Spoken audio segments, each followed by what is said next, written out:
Hey everyone, thank you for joining us today. My name is Tamara and I'm a game designer at Madhead Games, and today we have the honor of talking to a really big name in the game community, especially when it comes to publishing and business. Here with me is Callum Underwood. So, hey Callum, welcome. Hi. Thank you so much for talking to us. Thanks for the embarrassing intro. No problem, anytime.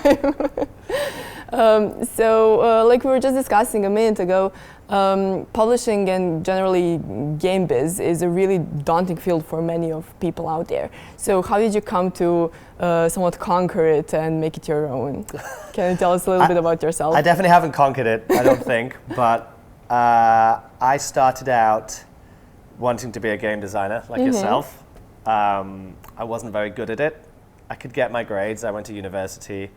And then I applied for an internship at Intel Corporation, who make CPUs and GPUs. Right. And it was the dullest job advert I'd ever seen, but it had the word games in it. So I was like, okay, let's go and see. And my goal was to go to Intel, meet game studios, and then go and get a job at a game studio. Right.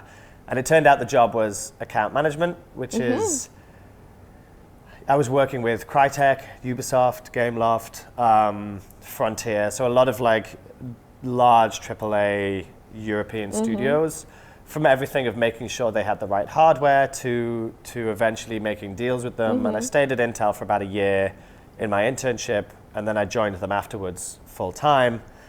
Then I took a risk on joining a startup called Oculus VR at the time. They only had about 30 staff. They'd had a successful Kickstarter. They had no one in Europe. So I basically stalked them for about 6 months and sent emails for about 6 months saying you should have someone in Europe. And then finally, 2 weeks before GDC, in 2014, 2013, they said, okay, can you just come out and help us? So, and then the rest is kind of history. From there, I found I really enjoyed business. I became, I guess, good at it. And I've had plenty of opportunities since then to learn and to grow during it. Yeah, so if I'm hearing this correctly, you didn't even know that the business part will be something that you'll be so good at and something that you want to excel with. I didn't even know those jobs existed, honestly. Oh, right. Like my view of the games industry was you join a studio, you make a game, you sell the game. I was ignorant about publishers, about platforms, you know. Xbox to me was just a console. I didn't really think about the fact it's a company and you can get money off the company and you can do marketing deals, and all of this stuff I just learned on the job. And I found that doing that in a way where I'm having fun became my passion, right? And I often try and talk about this as how I like to differ myself to other people, and perhaps why I have been successful to a degree, especially within funding and publishing, where you're often working with everyone from very large studios all the way down to kind of auteur-led 2-3 person studios. Is at the core of everything I do, I like to be professional. So I'm on time for things. The contracts I do are always very tight. You know, I treat people with respect, but like have a lot of fun doing it. I tweet a lot of stupid stuff. I don't really dress in a suit. I like to have fun with friends, and it's games, right? So you should have fun with it. So that's my like personal way of doing things is, you know, be kind to people and be professional and make sure all the work you do speaks for itself, but like, don't take yourselves too seriously and try and have fun with it. Because ultimately, you know, it is games, and you know, people go into games rather than banking, etc., to have fun and work on something they're passionate. And for me, like I'm passionate about business, especially within games. Right, and I feel like the distinction that you made in the beginning, where you either didn't know what basically publishing meant and what account management meant, and on the other side we have, you know, people who think that if publishing exists, it's probably all these boring marketing people who treat games like something to sell and nothing else. These, you know, soulless corporations. I think those are pretty much the two dominant opinions that people have of publishing and game business in general, and that really it takes a lot of time in the game industry to understand that it's not like that at all, right? Yeah. Especially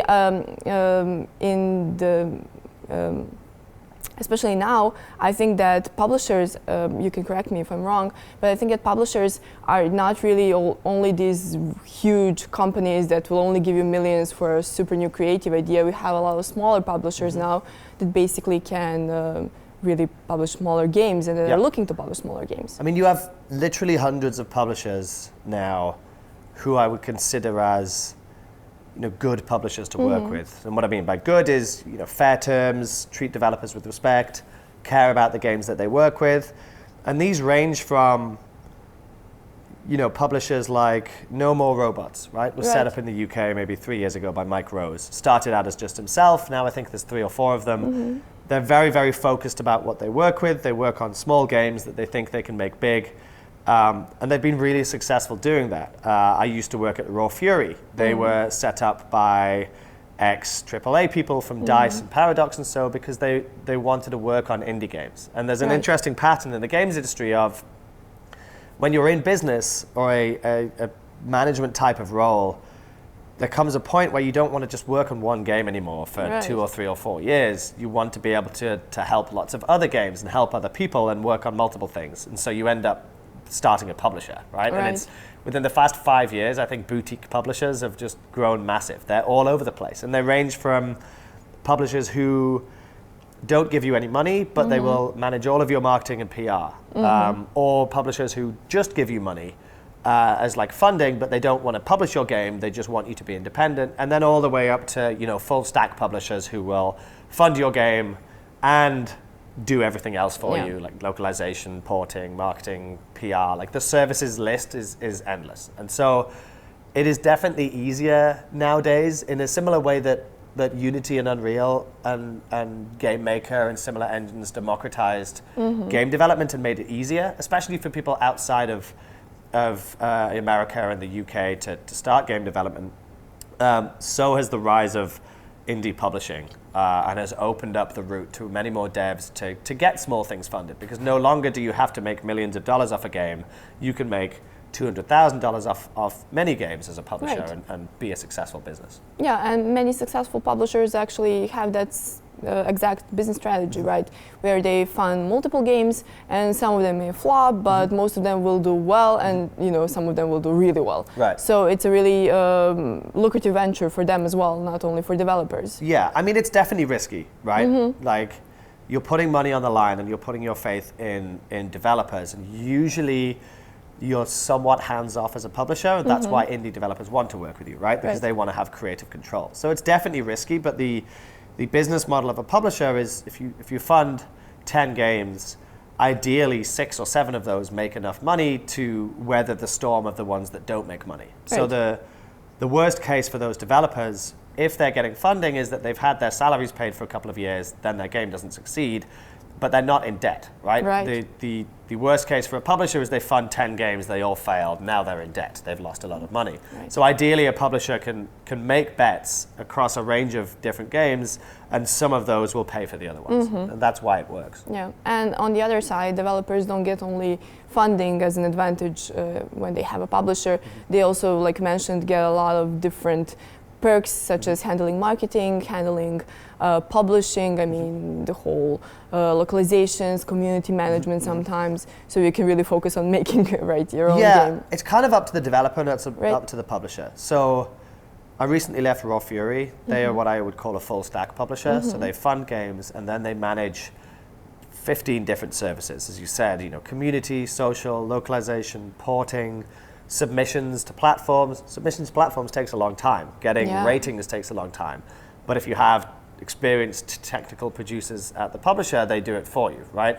So they would do that. Callum Knights, who I now work for, the other way. So they will fund games, but they try and be hands-off as possible. So they don't do localization, they don't do porting. They can introduce the developer to marketing agencies or PR agencies, and they'll definitely help on business. You know, I'll help talk to NVIDIA or AMD, or I'll help cut deals with Microsoft, etc. But ultimately, it's up to the developer. And that works for some developers, and other developers need a publisher and need those services. It's not that one is better than the other. Like, it entirely depends. And it's only really now that I've seen the range of different publishing styles and what is available to a developer. And I think the question developers have to ask themselves are, do you want to do everything yourself? Like, do you want to run your own community? do you want to pay someone to run your community, or do you want a publisher to run your community? Right. And like all of those options are available depending on who you work with. Right. Would you say maybe that some of those things are correlated, like that publishers who handle most of the marketing and most of the community management have more say in the game development process itself than those who are more hands-off, or is that also a variable that needs to be? Yeah, it's really variable. I mean, at Raw Fury, the devs had complete creative control, right? It was just up to them. If they decided they wanted something in the game and Raw Fury didn't like it, as long as it wasn't illegal, Raw Fury would just let them do it because it's their game, okay? Right. Like, not every publisher is the same. Some publishers get very hands-on. They want to have a lot of creative input on the art style or the size of the game or the scope of the game. That's like fine if that's what you want as a developer. Right. But it's not necessarily the rule that if a publisher is doing a lot of things for the game that they get to still have a say. Yeah. But there are definitely different levels of publishers, Control, and there are definitely like bad publishers who will just want to take control and have that input. You know, I'm not going to talk about who they are, but there is definitely a range from very good to very bad and everything in between. Yeah, of course. I actually got this question a lot when we were doing Big and Online with Wargaming, because they published us. At every talk, someone asked me, well, how much freedom did they give you? Like, how much of those decisions that are in-game were yours? And I really responded truthfully, like, they were all ours. Like, basically, what you said, if it isn't illegal, if it doesn't, you know, cross with the rating that we have and stuff like that, we're basically free to do it. And people are like, no, that's just like the, you know, nice answer that you're giving us because this is a presentation. There's no way, that they're a big evil publisher. There is no way that they gave you any freedom at all. But I agree. I mean, at least in my experience, of which you have a lot more, that it really varies on the kind of a deal and the thing that actually you as a developer want in a publisher. That it's really different. I think it's like, there are bad publishers for sure, and there are bad business deals, and there are predatory publishers, right? But there are also, you know, very good publishers who try not to get involved. It also depends on the developer as well. You know, you need to have a certain level of trust in your developer. But if a developer just stops working on the game completely, like that then becomes a problem. Of like course. Ideally, you never get to that point, but that's what contracts are for. Is to just mitigate against like the worst possible scenario. Right. For me, like, it's never got to that point because I try and work with people that I trust. There's always that level of trust. Like, again, a contract it's worth something, but it's not worth everything. It's still, you're still working with people and their own kind of desires and their own wishes of how to do things. But yeah, it's the vision of publishers being big bad corporations. Sure, there are big bad corporations, but it's just not the case. Not every developer needs a publisher. There are people who make very good lifestyle businesses and make good money from themselves. Klifsky is one of those with Positech Games. Like, he never needs a publisher. He knows how to ship games. He knows how to finish games. He can hire his own people. He does his own marketing. Like, that's perfect. Like, why would he need to give a percentage of his game away to a publisher? He doesn't, right? Some others might need that. So, like, my point of view is not every developer needs a publisher, and not every developer needs a specific type of publisher. You don't have to give 50% of your revenue all the time, or even at all, if you can do a lot of that yourself, or if the scale is different, right? And there's also, you know, a game that costs $5 million to make, or a game that costs $200,000 to make. It's different scales again, and it usually has a different working relationship. And I'm glad you mentioned this about the predator behaviors that are out there when it comes to publishers. I actually wanted to ask you, are there some red flags that developers need to be wary of, like when they're negotiating, that may look, you know, innocent in the beginning but can really get them into trouble later on? The one I talk most about, because I think it's the least talked about, is the rate of recoup. So like, you'll know this, but recoup is if I as a publisher give a developer $100,000 and I recoup first out of 100% of the revenue, it means that the first $100,000 that the game makes after tax, etc., goes to me, pays off the debt, and then we have a split after that. So that is the fair way of recouping at 100%. Not everyone recoups at that rate. You can recoup at 70%, so the dev is earning from day one, etc. But just focusing on the 100%. The bad way of doing that is, let's say I give you $100,000 and we agree, I will recoup first, then we'll go to 50% each, okay? what I might say is the first $100,000 that the game makes, 50 of that is yours and 50 of that is mine. So I'll take the 50 that is mine and put it in my back pocket, and the 50 of yours will go off to pay the debt. So your game has to make $200,000 for you to start making money. And that is a problem because for every bit of money that the publisher then spend on the game, it has to make twice as much back. So this is why you hear, games in the 90s and the 2000s who say, our game sold millions of copies, but we never got paid anything off the publisher. That's why it happens. So like the way that the percentage split works and the way that recoup works is the biggest red flag to me, because it can be so hidden and hard to figure out. And like my advice to developers is, when you get a contract, build your own model in a spreadsheet as you would design a game, and just see where the money flows and what's the worst case scenario, the best case scenario, and just see how many units you have to sell, because it could be wildly different to what you think you have to sell in order to start actually making money. So that's the main red flag. The other ones are just, IP. If the publisher owns the IP, it's hard to build up an independent studio. You basically work for hire at that point. And then there's just, the usual stuff. You can Google about companies and see if they've had problems with staffing or problems with harassment or things that they've said. A lot of it, again, is you're putting your studio's reputation on the line with a publisher. And if you're worried about how that publisher acts, that could be a red flag as well. So there's lots of red flags, but the contract terms are usually the main ones. But also just asking people who've worked at the publisher can really help you out. And actually, I encourage everyone who I try and sign to talk to other developers I've worked with, because my reputation is literally everything. It's the only reason I still have a job. And I have to rely on people thinking that I'm a good person. Not everything always goes right, but that's just business, right? As long as I've treated things well and treated them with respect, and I've tried to do my best, like that is all people can ever ask for. So my advice to any developer is just ask around and try and dig for dirt, because you may be able to find it. Yeah, especially I think that something that don't a lot developers. Могу из початка.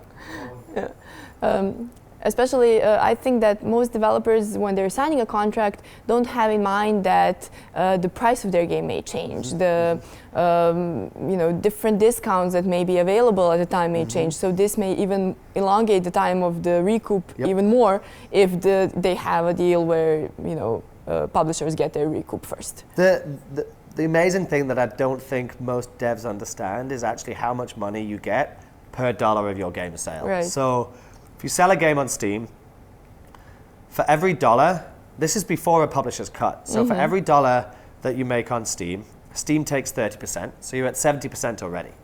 Then refunds, right? Refunds, maybe that's another 5% of money that you lose in general. So now you're down to 65%.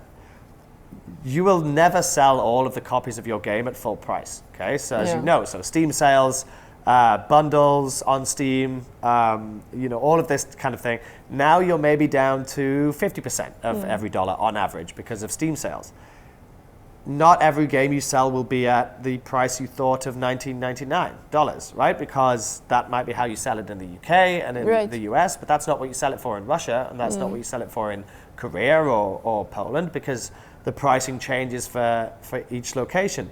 So now you're down to maybe 40%.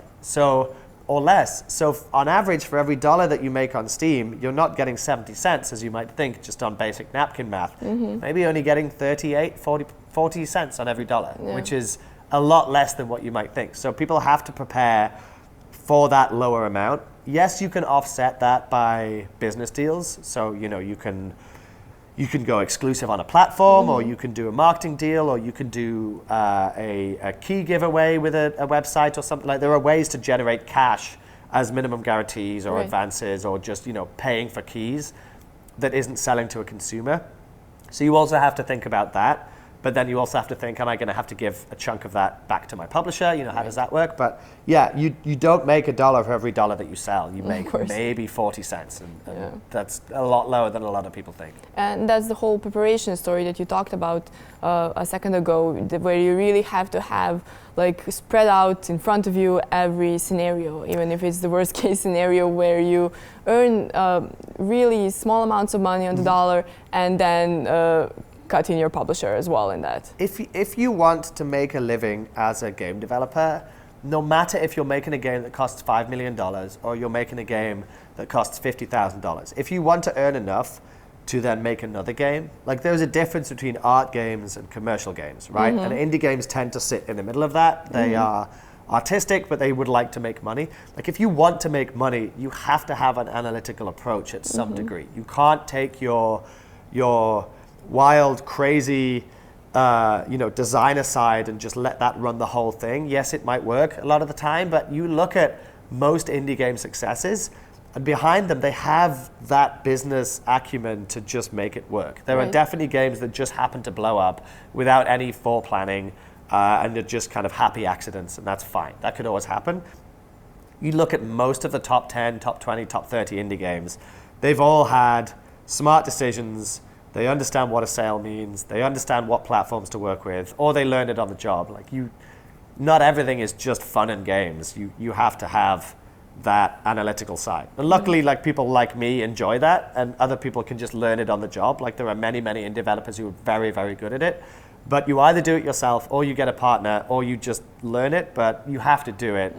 Otherwise, your chances of making enough money to then make another game are vastly reduced. Right. So, and it's not a bad thing to care about business. Like it's a business ultimately, right? This is, unfortunately, we live in a capitalist society mostly. So that is, you have to do it to make money. So and that's something a lot of people they forget about.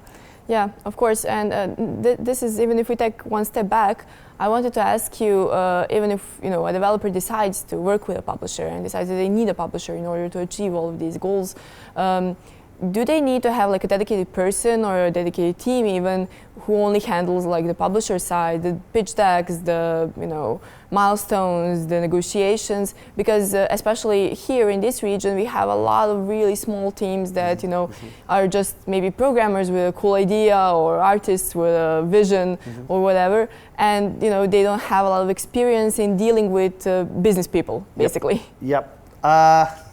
It's a hard question because I do believe that developers can do it on their own. They just have to learn on the job.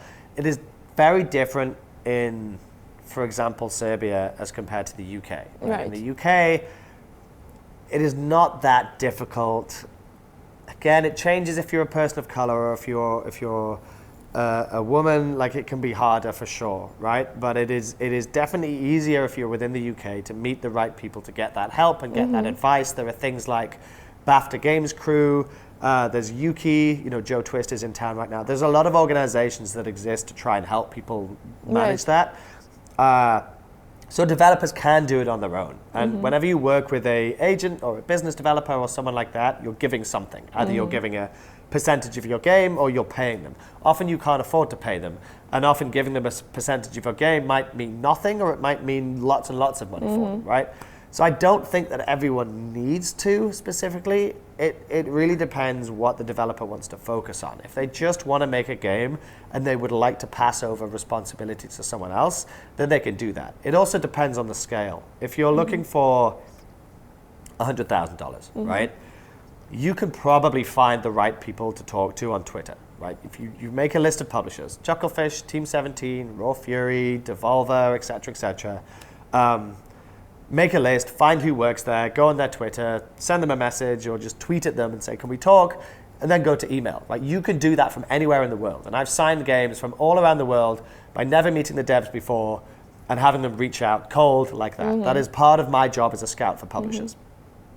For more money, like $1 million plus, it does help probably to have someone help you because you can still get in touch with people like me easily.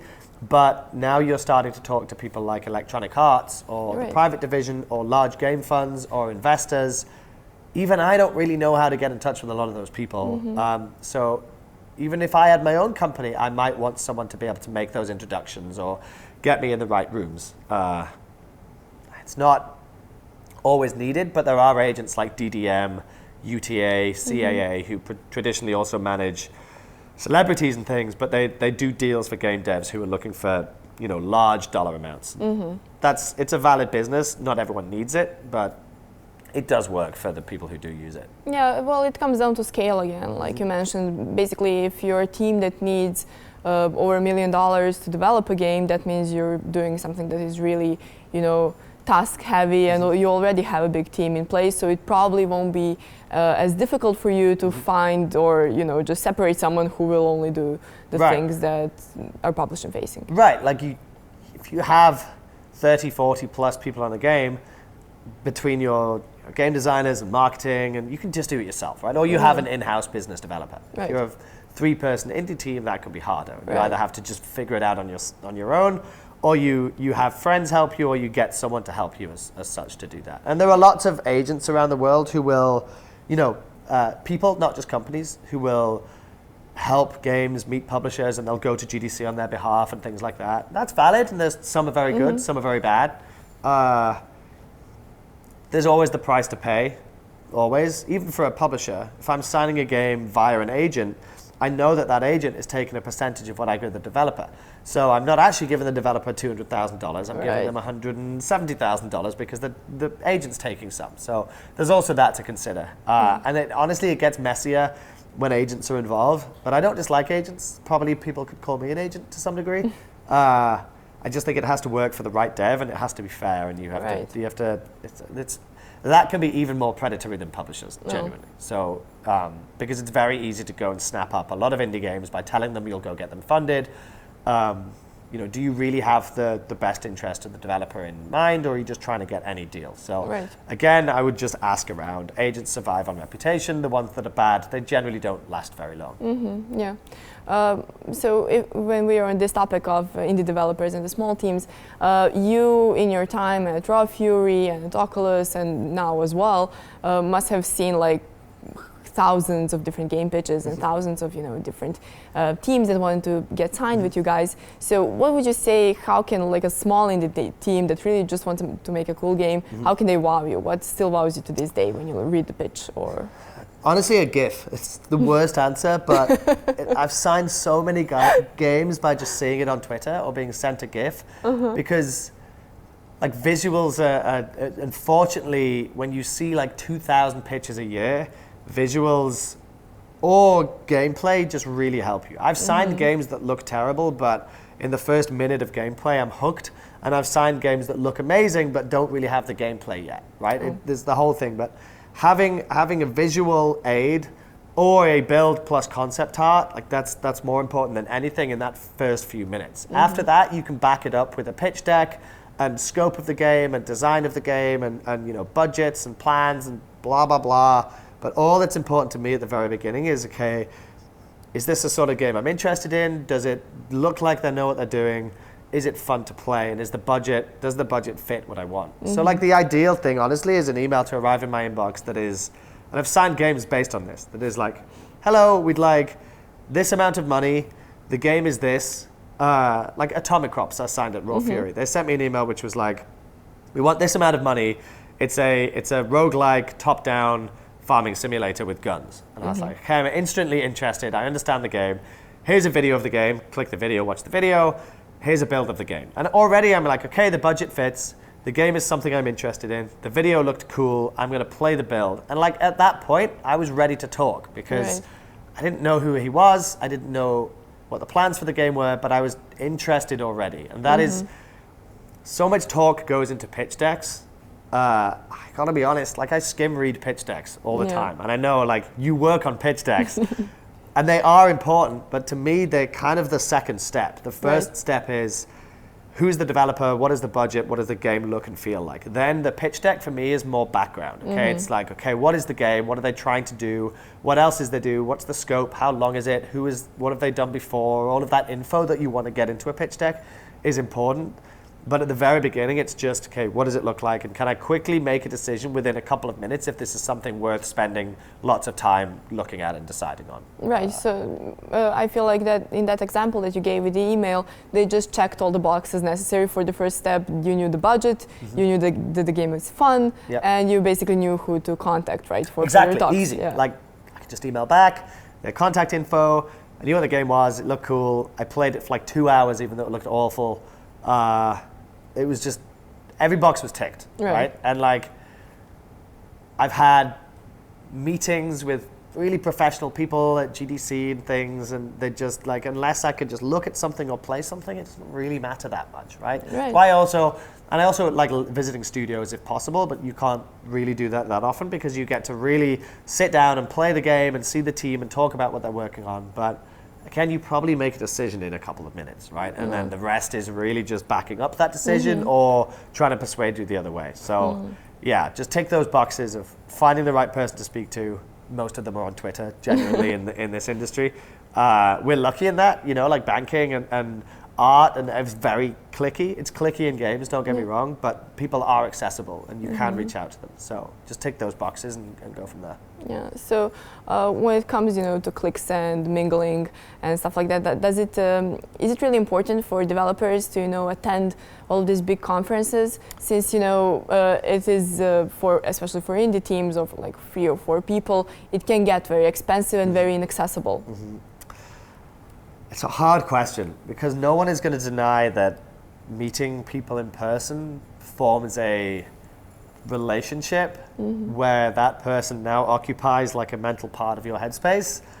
Like, we've met, if I see you at another event, I'll know who you are. If you email me, I'll have context for who you are and where you work. Does that help over someone emailing me blind? Like, maybe at a psychological level. Like, I try not to make it matter. And ultimately, I think that the biggest proof is I've signed hundreds of games in my career, and I've only signed one that I've never seen or heard before that I saw at an event. So everything else is, they've emailed me before, I know who the dev is, or I've seen their work on Twitter, and then we've met at an event to talk about the game. But I've only ever had a meeting set up where I don't know who they are, and I've never seen the game before, and they show me, and I'm like, okay, this is something I want to sign. So you don't have to. It helps, but you don't have to, right? You can never leave your city. If your work speaks for itself and you manage to get in touch with the right people, you should be okay. And I think actually a lot of that comes down to local champions and local government, okay? We were just talking about Damir in Croatia. Damir knows everybody because he runs an event, he brings people out to the event, and I have a lot of respect for Damir. I think he's an asshole. He is. But I have a lot of respect for him because he cares about the local games industry as much as he cares about the global games industry. So whilst he's talking to people like Tim Schafer and all these famous people from Sony and Xbox and bringing them out and whining and dining them, he's like pushing the local games industry. He's getting other developers in front of them. He's taking people on studio visits. He doesn't have to do this. He doesn't make money off this. But for him, he wants the local industry to grow. And you see this all around the world in different countries. You have these local champions who go out of their way to help make those connections. And the other one is the government. The government should be helping. So you have Film Victoria in Australia. You have Northern Ireland Screen in Ireland. You have Canadian Media Fund in Canada. You have the UK Games Fund in the UK. There's a German fund. There's an Italian fund. And these are paid for by the government to help kickstart game development studios or projects. They not only fund, but they will contact publishers and get mentors and things. And you have to spend money, but ideally that money comes back into the ecosystem. People open studios, people are well off, the office was sitting in Nordius, right? They earn good money. Hopefully they put that back into the ecosystem. That's the goal, and the government has to do that to help that happen. So for me, you don't have to go to shows, but it helps if you have local champions or you have local governments to help. And if you don't, there are people and organizations around GDC who will help you travel to those events, right? Often they are for underrepresented minorities. So that might be people from countries that never get to go and will need special visas to go to America. Or the Pixels bring, women scholarships over there. People who generally don't tend to get as many opportunities as white men in the games industry. There is help out there. It's still not great, but it's getting better. So it is definitely harder to be in a country without a very strong local game scene and access to publishers. Even on hiring, you're limited to who is in your city or who is in your country, right? In the UK or America, you can afford to bring people in because the salary expectation is high, and B, you just have many people in your city who already work in games. So the long answer to your question is no, you don't have to go to events, but there are you can absolutely get a game signed just by emailing or calling. but it does help to have people around you who are interested in the success and promotion of local game developers. Yeah, and I think that the thing that you mentioned about the local governments being included is also really important, since if people open studios here, not only will the money flow back into the country, but you will also keep all of these really young people from leaving the country and going for better opportunities, right? We even had this in the UK when Canada arranged tax cuts for game development studios maybe 15 years ago or something. I'm not exactly sure. And we had a brain drain from the UK of developers moving to Canada to open their studios because they could earn so much more money over there than they could in the UK. It took the UK a long time to catch up with R&D cuts and things like that. It's a similar situation, that's with the UK, right? So imagine if in Serbia or Croatia there was more local help from the government to keep people here and improve education and open studio. That's how you create clusters and ecosystems, and it helps the local economy so much. Yeah, and I feel like I just met this person at the Dell Play recently, and we've talked a little bit about the ecosystem here, and he actually asked me, he was from the European Association of Games, and he asked me, why is it that many of the, you have brain drain not when people finish college, not when people are a bit older and they have no other choice, but just before they start a family, like, they get hired and they work for a while, and then just when they're supposed to settle down, to have kids and stuff, they move out, they move somewhere else.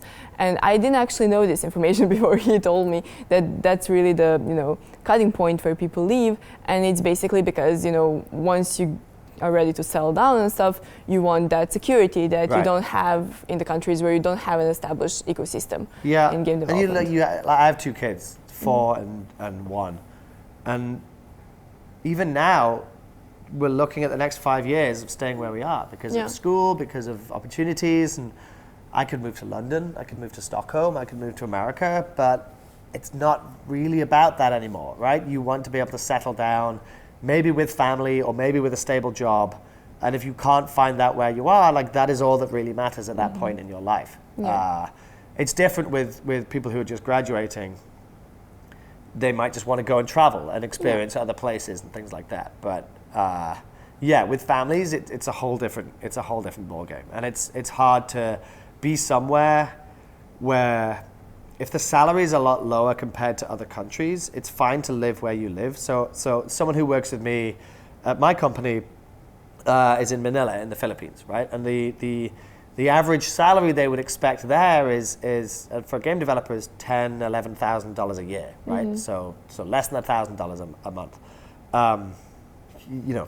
$300-$400 a month is what they would normally expect, and that's livable where they are, but you can never leave, right? You can't save enough to move. Traveling to GDC is very difficult. The standard of living might be somewhat similar, but the money you have when you leave the country is a lot harder. So for people if they can move somewhere else and get better opportunities and earn a higher salary, it gives them more freedom of opportunity to then go back. Now they have money or move elsewhere, and it's not always easy. Like, upwards mobility is a much bigger problem just in general, but that's why it's important, I think, for local governments and councils to try and keep people where they are by having those opportunities and giving tax cuts to games or creative industries.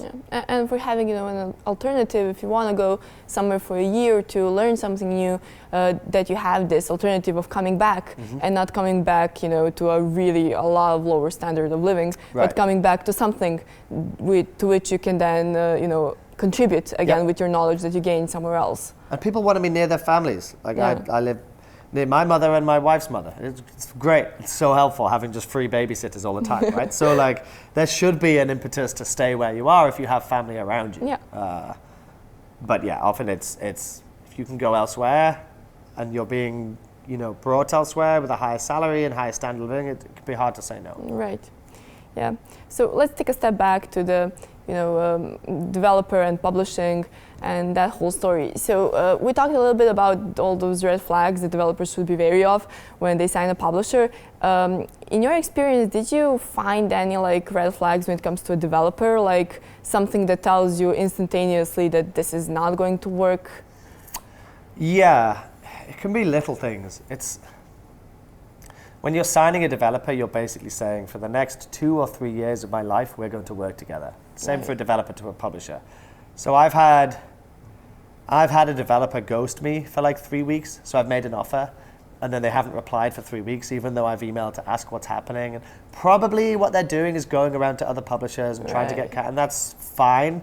But like a lack of communication is such a red flag, because I understand that business is business. If I make you an offer and you say, great, I'm going to get back to you in 2 weeks, because I have to do my due diligence and go and talk to these other publishers, that's okay. I'm not going to say, absolutely not, you sign it now or that's it, right? And if I do that, that's a red flag on me. Yeah. So I've had developers just ghost me completely. And then I've pulled the offer, because if they can't be open about communication at that point, what's going to happen when something bad happens with the game, or if they lose a member of staff, are they going to tell me? Are they going to lie? Are they going to be worried about that? So communication is always key for me. That's a big red flag. How they conduct themselves publicly is important to me, because, you know, like I said, reputation is everything. And there are definite, you know, cultural differences between myself in the UK and maybe people in Eastern Europe or within Asia, etc., or Russia. But if our beliefs and how we talk and how we respect people are extremely different in public, that's a red flag for me as well, because again, we have to work together, and a working relationship is still a relationship. So I would find it a struggle to work with someone who is like anti-woman, for example, or you know, just not necessarily political views, but just views on how to respect people and how they should treat people, right? If those are very, very opposed, that can also be a problem. If there's discrepancies in budgeting, okay? So if you're pitching for a game and you're telling me your staff costs this much, but actually I know it doesn't. I know it's much cheaper than that. And what you're trying to do is make profit on the publishing deal. Making profit on a work for hire deal is normal, okay? You're supposed to do that. You have the cost that you pay your staff, then you have the cost that you hire yourselves out at, right? If you're an art outsourcing studio, or if you're a QA studio, that's a business. But if you're getting a publishing deal, the expectation is that the publisher is paying for you to make the game, then the profit you get beyond just paying for your staff comes from revenue from the game. So if you're lying about that and you're unclear about that, that's also another red flag. So for me, it's just being open with communication and being honest, and those are really the two main things I care about. But there is definitely a due diligence on, you know, the type of people they are. Have they had bad business dealings in the past? Do I know people who know them? What do they like to work with? All of that sort of stuff. So it's not just about how good the game is. For some publishers, maybe it is. For people I work for, like I care about the person as well, and how we work together. Yeah, well, that makes sense, you know, and I think it translates also to the fate that they have in their own game as developers. Like if you're dodgy and not open about your conditions, about the game, about communication, then there's probably something going on with you know, their whole business strategy as well. It's just, let's be honest, like everyone, we've seen everything, right? We've seen games be dropped by publishers that have to go and find another publisher. We've seen games cancelled. We've seen teams leave. If you're just honest, you can understand it and you can try and figure it out. But if you're lying, there's no bigger red flag than that. You don't want to work with liars. It's just the worst. Yeah, and it's usually like on the publisher side, like people usually think that the publishers are like the big bad liars that promise you stuff and then back out, but it's actually both ways. It can be both, yeah, for sure. Yeah. That's definitely something that, you know, I feel most people think they're ready to be honest and open about all of the details, but when, you know, push comes to shove, it's much easier and more tempting to like try to cover up some of your It can be scary flaws. To be honest, right? Like it can be scary to admit that you've overspent on the game already, or you it's weird. Something a publisher doesn't want to hear is, if we don't get a publishing deal within the next 3 weeks, we go out of business. Because to a publisher, you're thinking, I don't want to be a charity. I just don't want to save a dev. But then also knowing that gives you that information so that you know if you do want to sign the game, you have to be fast, okay? Right. It's the same with a developer saying, I've got 2 other publishers interested. I would rather know that. I'm not going to be offended. I would rather know that they have offers. I don't need to know who, but I would rather know they have offers so that it gives me that impetus to speed things up on my end. So it can feel tempting to try and be very secretive, but you can be secretive with other developers and press, etc., for sure. But when you're trying to work on a business deal with a publisher and sign something that is a multi-year relationship, like being honest is you have to do that from the beginning. Otherwise, the relationship is already soured. Yeah, and it's really this big interaction between your work as a publisher and work as developers to how your image will be projected both to players and to other members of the community as well. So, going into with some secrets or dishonesty at the beginning is sure to cause you troubles down the line. Gamers find everything out, right? Yeah. Like they do. Like you've probably seen it, right? Like if you misstep or if you do something bad or if you do something publicly wrong, like people are going to hate you for it and people are going to attack you for it. Others will protect you, but like it's the whole games industry relies on like respect and treating your players with respect, treating partners with respect, and just trying to be honest about things. Yeah. For publishers, can you rely on reputation? And if one game sours your reputation with other developers or with gamers, like that's really bad. And to a publisher, there's two types of PR and two types of marketing. There's marketing and PR that is consumer facing. Okay, so you want people to buy and play your game and join your community and talk about it. And then as a publisher, there's developer-facing PR and marketing. You want to be known as a publisher that they should contact and they should work with, and you want to be known as fair and good people. Because if you don't have the developers, you never get the consumers. If you lose the consumers, the developers won't want you anyway. So it's always both. You're always marketing to developers and consumers. Like my job, I don't know how to market to consumers. I wouldn't have the first clue. I don't know how to make games. Really, I don't know how to do marketing campaigns. I don't know how to do PR. I can make smart decisions, but usually those smart decisions are like, who should I pay to do that? Who is an expert? You know what I mean? But I do know how to market to developers. I know how to talk to developers. I know that my reputation is everything, and I know what they care about. And that's not like trying to get into their heads or trying to do psychology on them or trying to market in a way that like tricks them. It's just having that understanding that being a face of a company or being out there or having a certain branding towards developers is just as important for a publisher, because again, if you don't see the games at an early enough stage, you don't get to sign the games, right? Like if nobody knows you exist, you'll just end up seeing the games after they've been on the pitch circuit for months. Right. Like what I like to think, and I hope I think, is part of my skill and part of what I try to do is like find the games before they get to that point and try and work earlier with them so that I'm in there already and they know who I am and we can already start talking business terms before all the other publishers see it, because that's how you beat them, right? Like if you can see the stuff, it's the same as like baseball scouts or football scouts or whatever it is. Like if you could beat the other people to that developer and show that developer why your company is best, like that's ultimately what my job is. But my other thing is like never trust a scout. Like everything I've just said, you could discount as a developer, because it is I'm literally paid to make developers believe that I am the best person to work with, right? Like that is how to distill my job into the worst possible thing. It is my job to persuade developers to sign with my publishers, not other people's. So you should really take anything I say with a grain of salt, or anything anyone takes with a grain of salt, because there's always an agenda. And like, yes, I can talk about being nice and respectful and like I do good business, but is everybody like that? Everybody could say that. It's just words, which is again why it comes to reputation. And the longer you do this sort of role, or the longer you're in business as a developer or a publisher, either the easier it gets because your reputation is really strong and you can point to many clients or many developers or many partners who say, yes, what he said is true or what she said is true, or it gets harder because you have to hide skeletons in your closet, right? So yes, it's try and take what anyone says with a grain of salt.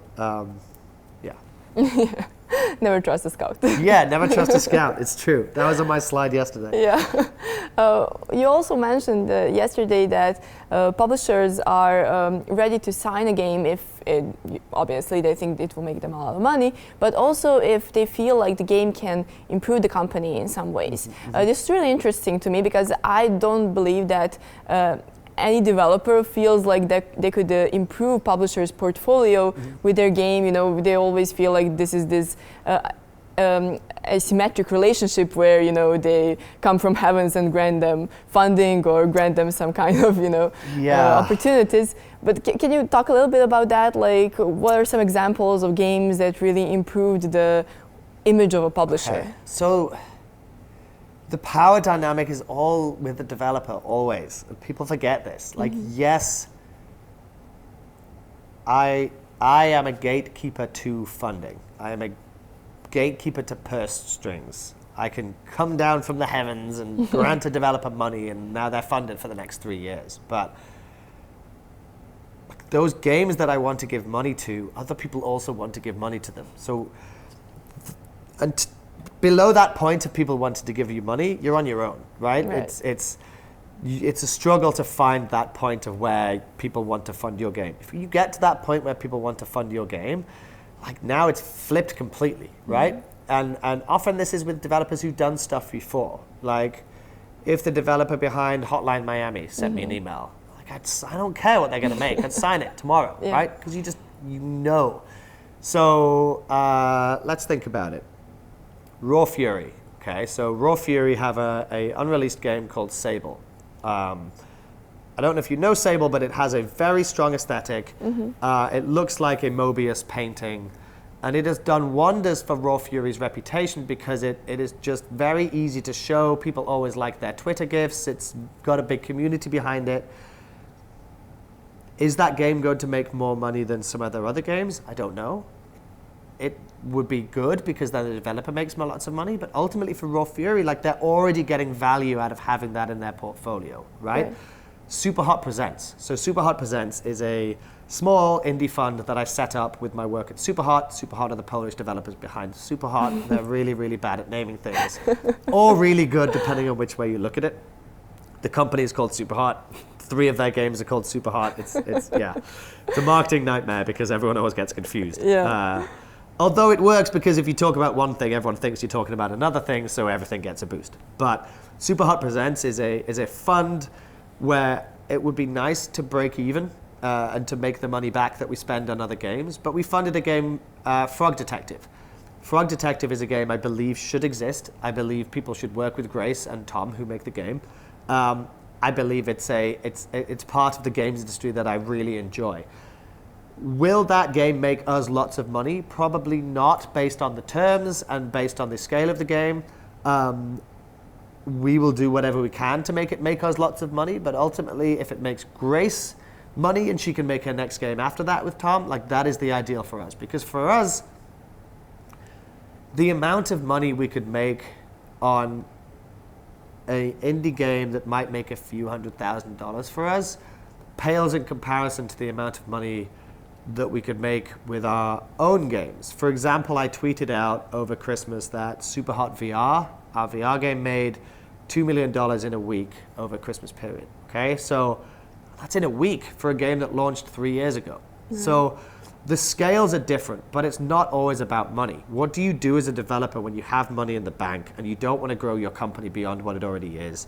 You use that money on other things. So for Superhot, having games and relationships with things like Frog Detective, it is business. Like we know that that game can find an audience and that it should make money. We are not a charity. But it doesn't need to make a lot of money for it to bring us value. The value comes from looking more legitimate to platforms, to having interesting things for us to turn our brains to whilst we're making a sequel or whatever we're making. Can we cut that so I don't say sequel, please?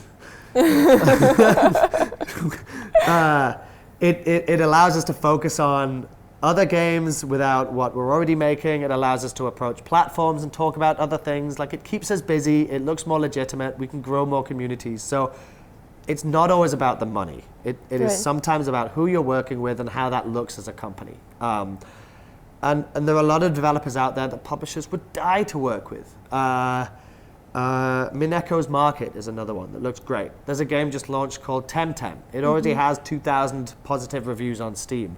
I would have loved to fund that game. Maybe they didn't need funding at the time. Like there are definitely a lot of developers and games that I would absolutely crawl to allow me to fund their game. That is what you're competing with as a game developer to even get to that point. No. Publishers aren't this magical money machine to save developers. This might be controversial, but if absolutely no publisher will touch your game and you're being told by everybody that you will not get a publisher for your game, or no one will fund your game. They might be wrong. Don't get me wrong. They might be wrong. People have done this over and over. Like, don't believe in yourself, not others. But maybe they're right, and maybe that's just not the game that is going to make money, or it's not going to help a developer's portfolio, or it's not going to help a platform. Like, platforms are other things. The games that Xbox and Sony sign and they announce every E3 as exclusives, yes, some of those will make lots of money, right? Death Stranding, I assume that's made millions. But there are probably games there that might not make millions, but just they look good on the portfolio, and they help the platform ecosystem, and they show what can be done with games. And I think that's also important to remember, that not everything needs to make millions. Things can just, if they make their money back and they help in other ways, they're just as valuable to me. Right. Yeah, especially since, many making a lot of money means different things to different people and different teams. Obviously, everybody dreams about, making millions on their first game, or just nailing it on the first try. There's this thing of getting lucky, where it's almost tastes better than working towards your goal and achieving it. Right. It almost feels better than that. Yeah, you want to just suddenly make a hit, and now you have a load of money, and now you can do what you want. Yeah. That is like the indie dream, and every developer thinks that is a potential. Right. Okay? So they always think, why would I give away 5% of my game to an agent? Because that might be 500 million pounds if my game blows up. You know what I mean? Like, if Minecraft had given 50% to a publisher originally, that's a lot of money. Right. But more often than not, they don't happen. It's such a small percent of games that make those millions, which is why you just can't bank on it, right? This like indie dream of suddenly being that, like Stardew Valley. Like, there's not going to be a Stardew Valley every month. It just doesn't. It doesn't happen that the solo dev works for 7 years and again. Cuphead. There was an article recently saying Cuphead, they mortgaged their home, they took on loans, and look how successful they were. If that game had failed, they wouldn't have a house. Their kids would be hungry. No disrespect to them, I'm using them as an example, but like, you can't look at the big successes of indie games and think that's what we should do, right? That is scary. That is a pretty common thing, like the survivor bias. When the person winning the lottery or surviving says, oh, I just played lottery for 10 years straight, and in the end I won. Where there are people who play 20 years and 15 years and 30 years and obviously never won. I feel like it's pretty similar in the indie scene, where you feel like if you just risk everything and drop your job, your day job, or sell your house or whatever, if you put everything into it, you are bound to succeed.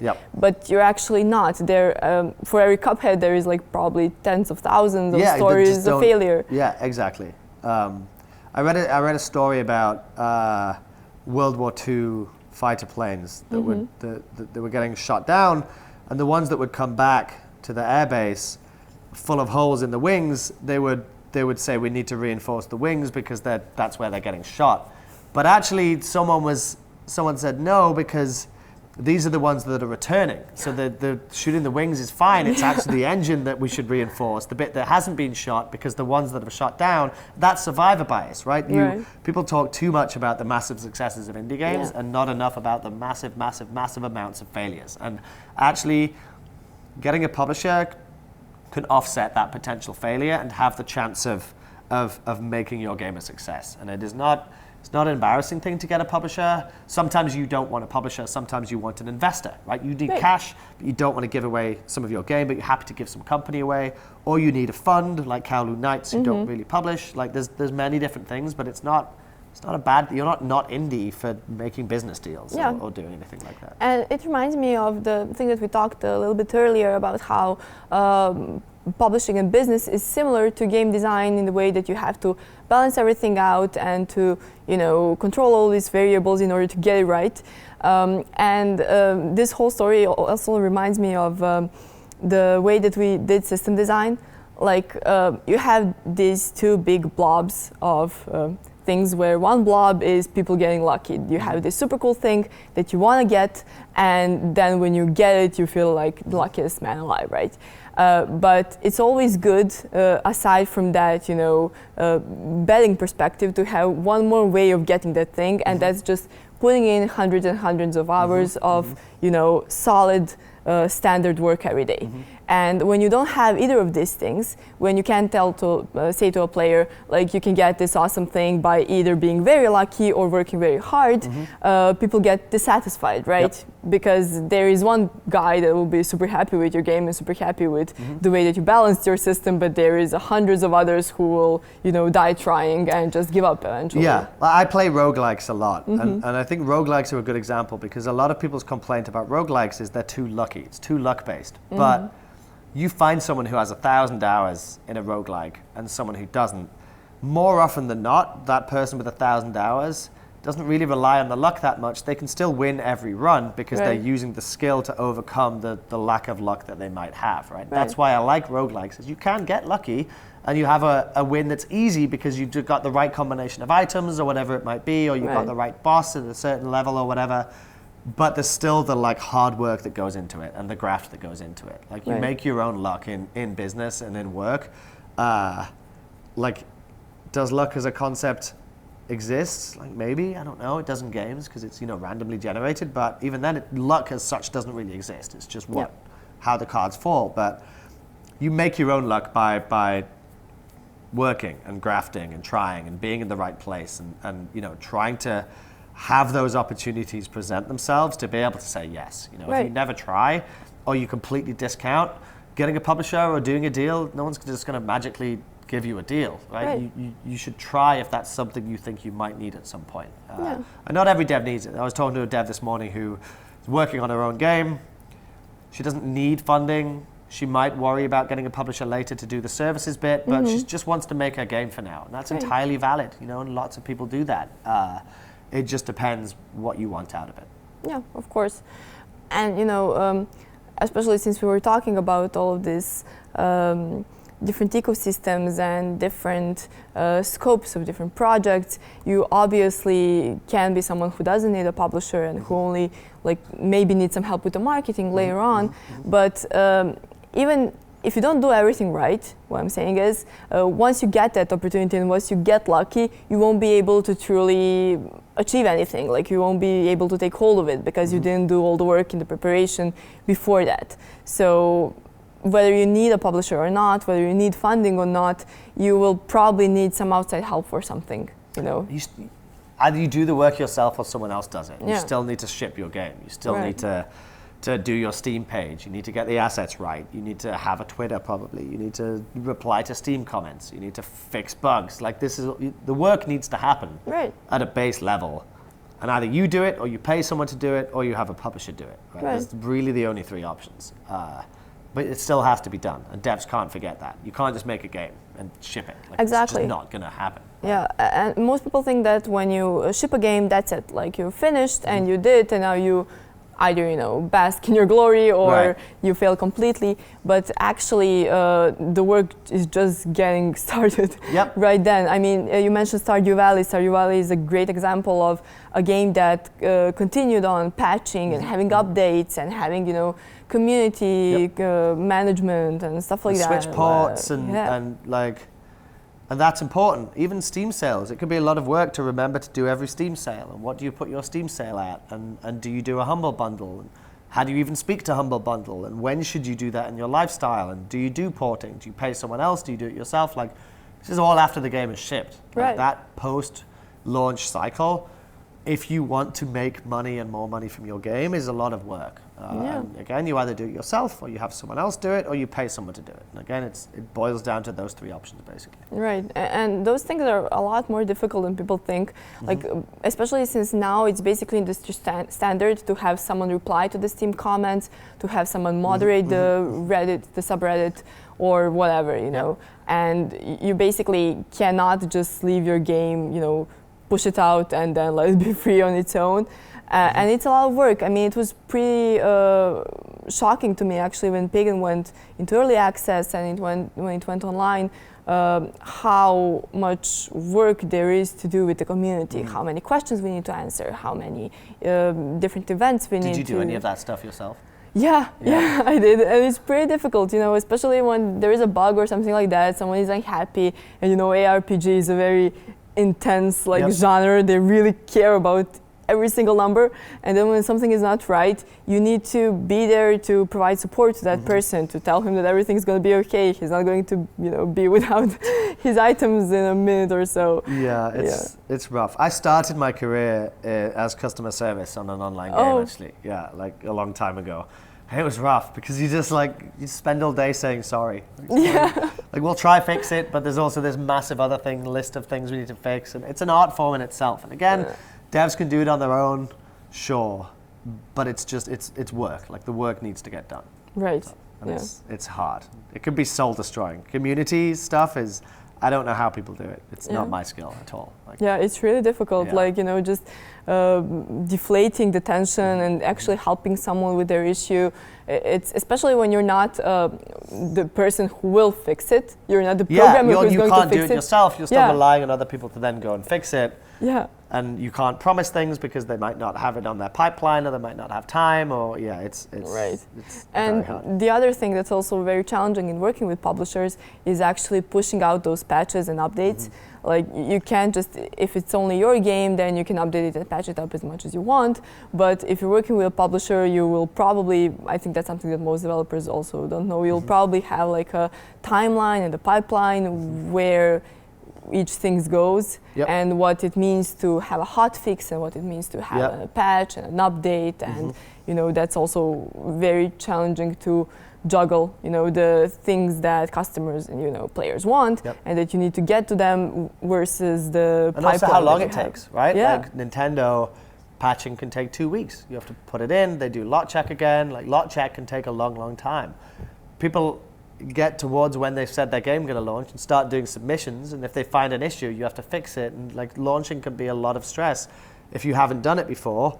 And again, you can do it yourself and you learn, we've all done it at some point, but having someone to help you through it might just be worth taking that stress off yourself, and having someone experienced, knowing not only how to do submissions on Sony and get ratings, but also knowing who to poke at Sony if they need to fix something, right? And that sort of stuff just comes with experience.